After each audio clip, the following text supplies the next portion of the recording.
Ce que vous venez de voir dans ce restaurant de Tokyo paraît incroyable et pourtant c'était rigoureusement vrai. Par contre, Quentin Coppens prétend avoir découvert en Wallonie une ferme où l'on produit du lait à la mode de Kobe. Kobe, vous savez, c'est cet endroit où on masse les vaches avec de la bière ou du saké pour qu'elles produisent une viande extraordinaire. À 1 500 € le kilo quand même. Alors, ok pour le steak, mais le lait de Kobe, est-ce de l'info ou de la tox?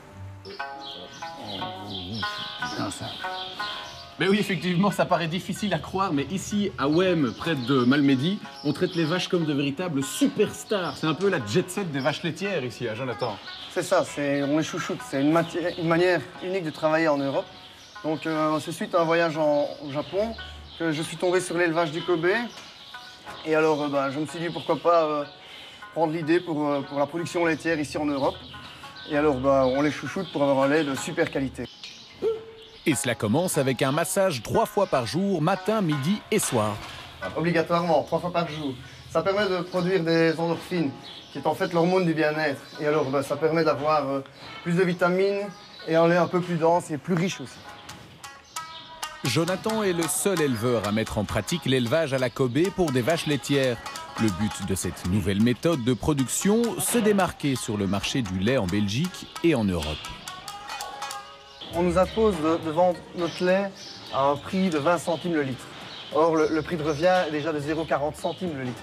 Donc, c'est pour ça que j'ai décidé de me diversifier, de trouver une alternative à ce problème qu'on rencontre dans les fermes en Wallonie, et donc de vendre un lait de luxe, un lait différencié pour les grands restaurants, pour les restaurants gastronomiques, un lait plus digeste.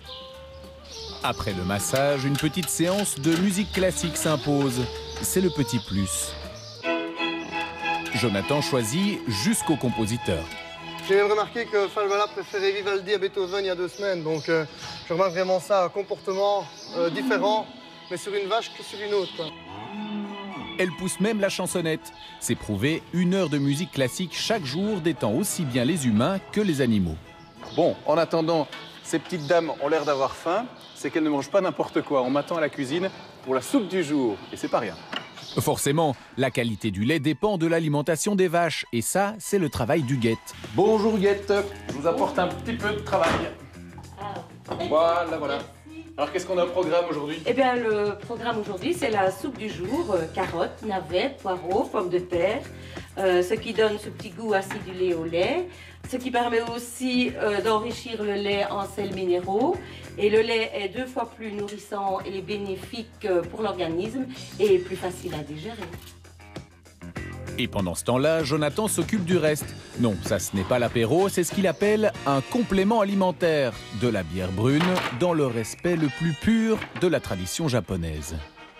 Oui, les Japonais utilisaient déjà cette méthode au 19e siècle et je ne fais que l'appliquer pour le lait.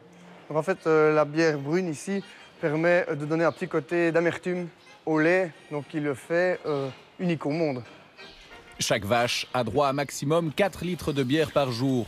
Au-delà de cette quantité, l'alcool risque de donner un mauvais goût au lait. Pourtant, Falbala a l'air d'apprécier, elle boit ça comme du petit lait. Et vous seriez étonné de la vitesse à laquelle une vache peut boire 4 litres de bière. Eugénie, elle, en redemande. Non mais franchement, vous me croyez assez fou que pour donner de la bière à une vache, moi vivant, jamais. Bon, en attendant, on m'a mis à contribution. Il paraît que le lait est bien meilleur quand il est tiré à la main, mais d'habitude, on utilise des petites treilleuses. Chaque vache peut donner jusqu'à 30 litres de lait de pure qualité. Pour sa première année d'essai, Jonathan décide de limiter sa production à 100 litres tous les 2 jours. Il ne réserve son lait qu'aux établissements les plus réputés de la région. Le prix qu'il a obtenu, 4 € du litre, du jamais vu, mais selon les clients, cela vaut le coup. Hey Macha. Salut Jonathan, tu vas bien? Toi aussi? Ça va bien. Tu m'apportes le lait? Oui, voici les 4 litres que tu as demandé la semaine passée. Parfait, Donc, nickel. Le lait a vraiment, donc c'est vraiment une plus-value. Le goût est totalement différent, donc c'est beaucoup plus riche. Il y a beaucoup plus de saveurs dedans, donc on a été vraiment conquis On a été un peu sceptiques au début lors de la première dégustation, parce qu'on n'y croyait pas trop. Mais c'est vraiment quelque chose de très particulier et les clients adorent. Donc nous, on le prépare soit en dessert, donc ça c'est le côté de mon mari. Sinon, moi je le fais avec des pousses café, avec un peu de rhum. Les clients reviennent pour ça, donc ils adorent. Bon, on en parle, mais on va finir quand même par le goûter, ce lait de luxe à la santé de Falbala et de ses copines. Hein.